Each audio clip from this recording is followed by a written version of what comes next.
Hey guys, let's take a look at today's problem.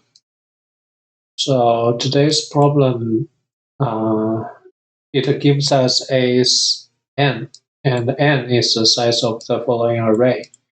This array is a tree structure. So basically, the first node, the root node is 1, and the second node's parent is 1. The third node's parent is 2. The fourth node's parent is 1.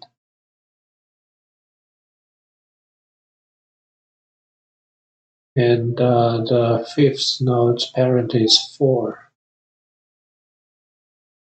Sixth node parent is 2. So that's a tree structure. It's showing in the diagram here. And let's see what are they going to do with this tree structure. So basically we can apply n numbers to all these nodes. And the numbers should be a permutation of 1 to n. So basically, n distinct integers right on all these nodes. You can write any number on any of the node, just to make sure they are distinctive, right?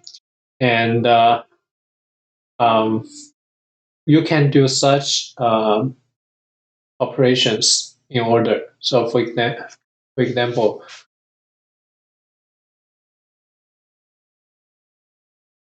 in this case, you can let's change the color of the pen. So you can select a node that has no children, which means it is a leaf node, right? So card 5 is a leaf node, and currently we apply these numbers to the nodes, right? Let's use it as an example.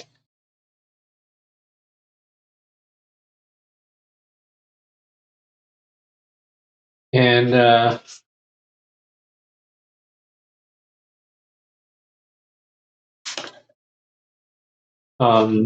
you can take the card 5, append the value in the node to the array you are going to create. And so this array is S, right? And since 3 is bigger than 2, so 2 becomes a value for node 4. So this guy is gone, and it's changed into 2. And this node is removed. Then let's find another leaf node, 6, card 6.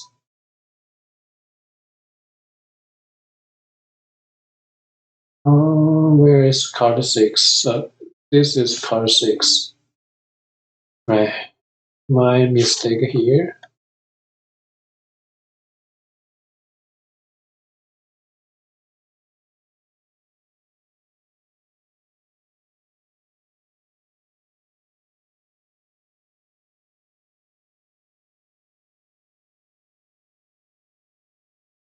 So we can remove node 6, and the value in the node is 6, and the parent value is 5, is smaller than 6. So we do nothing to the parent node. and we write 6 into the S, right? So these two nodes are gone. Then for another leaf node 4, this guy, we write 2 into the array S and compare the parent's value to the node. The parent's value is smaller, so we don't change it. Then we go on with node 3, and the 3's value is 4. So we write 4 into S and remove it. And its parent is bigger than 4, so we replace 5 with 4. As you can see here, so basically, when the value was moved out, we here we call that value is W, and the W of a parent node is always the minimal value of its subtree, right? Because if one of the nodes is smaller than the parent, then its parent's value will be replaced by the children. So this guy's value is changed to 4. And let's move on. We select card 2 and put 4 into the S and compare it with the parent. 1 is smaller than 4, so parent doesn't change. Let's move on. So the last card we are going to select is 1. No, it's 2. So yeah, we only have 1 remaining. So we add 1 into S, right? So that's it. That is the S we are going to get. And as we can see, the longest non-decreasing subsequence of S is 2, 2, 4, 4. Right? Its length is 4. So we output 4. All we need to do is find such a permutation that you can apply to each of the nodes and do any kind of operations that is legal to generate such a array S and make sure that the S has the longest um, non-decreasing subsequence, right? Is such a strange problem to solve.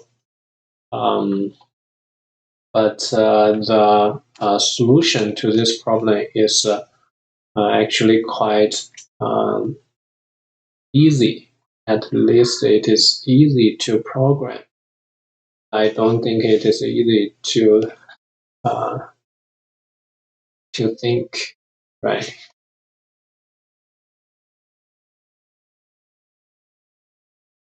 So how can we solve this problem? So spoiler alert, we are going to solve it by using tree dynamic programming. So basically, we are going to be given a tree structure, right? It could be something like this.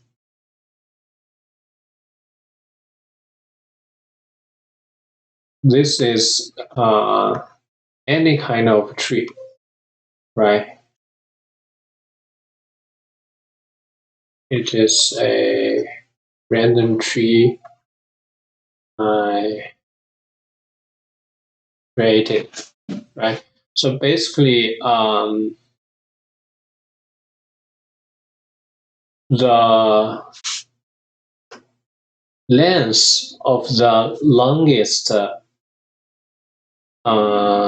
non-decreasing subsequence should be made up by some of the nodes in the tree. So, for example, in this case, we have 2, 2, 4, 4, right? If I remember correctly. And this 2 comes from here, and this 2 come from somewhere, right? So those 4 nodes would be the nodes that generate the W value for the array S. I mean, for the longest non-decreasing subsequence, right? There are 4 such nodes. And we are going to find those nodes in the tree. And those nodes will be something like this. We can choose this node, this node, this node, this node, right?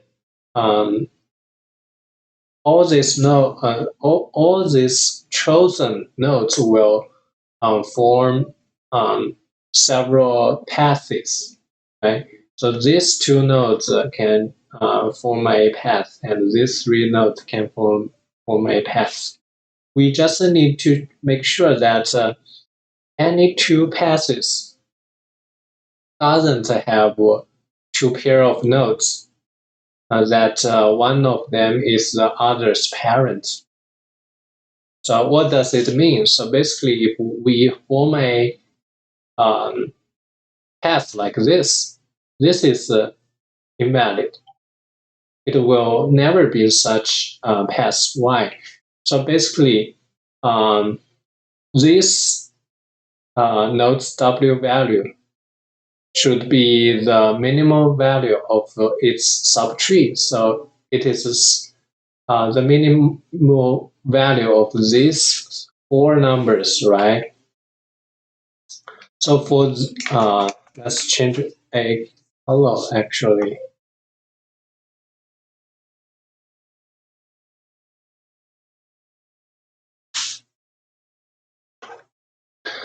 So this node's W value is the minimum value of these 4 numbers. And this node should be picked in the last in this subtree. So if they form a S array, it would be like this, and the red one,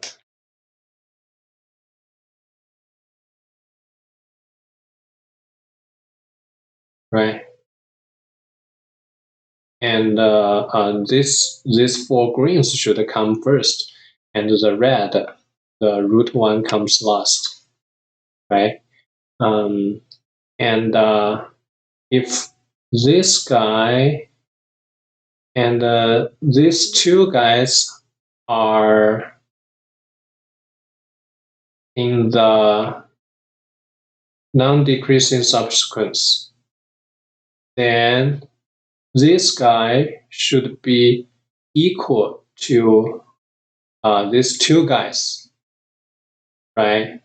Because if it is smaller than these 2 guys, that breaks our first rule, which is that the parent node should be, the W value of the parent node should be bigger or equal to, I mean, the parent node should be equal to the minimum number of the subtree. So this guy is always smaller or equal to these 2 guys. So since it is a non-decreasing subsequence, then this guy should be equal to these 2 guys. So these 2 guys should be equal, but they can't, because the initial value of these two nodes are different because all the initial values are distinct, right? So this kind of path cannot happen. So we can only have paths like this.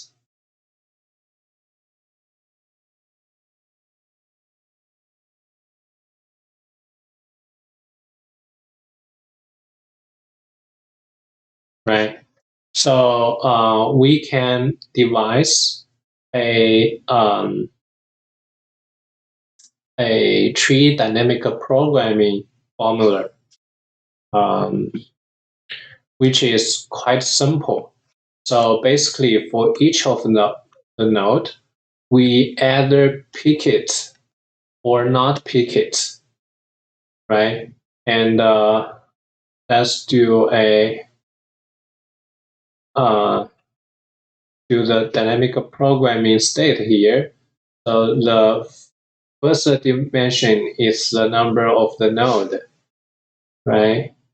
I mean the index of the node, and the second dimension is either we pick the node, um, either we pick the node in the final non-decreasing subsequence, or we do not pick that node in the final longest non-decreasing subsequence. And how can we calculate fi0? So basically, we can pick since we are not going to pick this guy. Let's say this guy is node I, right?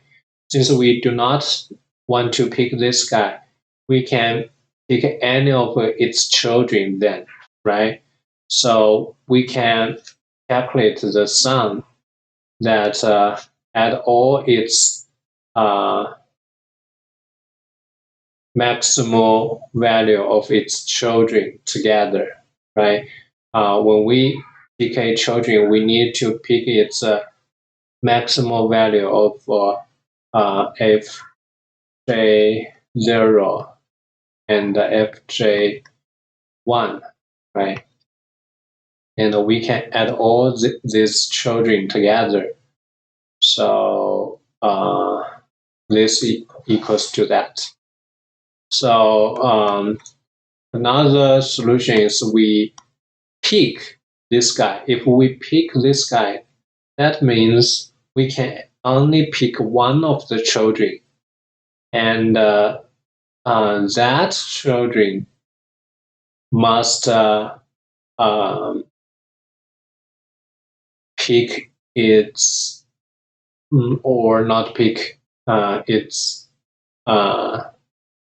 node, right? And we are going to add one to that children, right? Because we add one more node to the subsequence.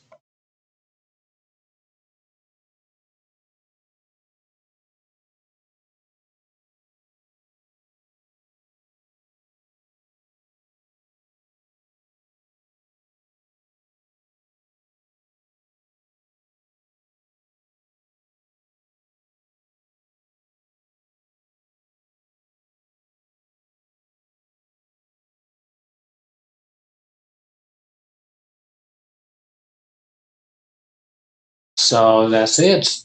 The time complexity of this solution is our end. And it's really simple to program it if you understand the idea. But I think it's not trivial to come up with this idea. So it's a weird problem.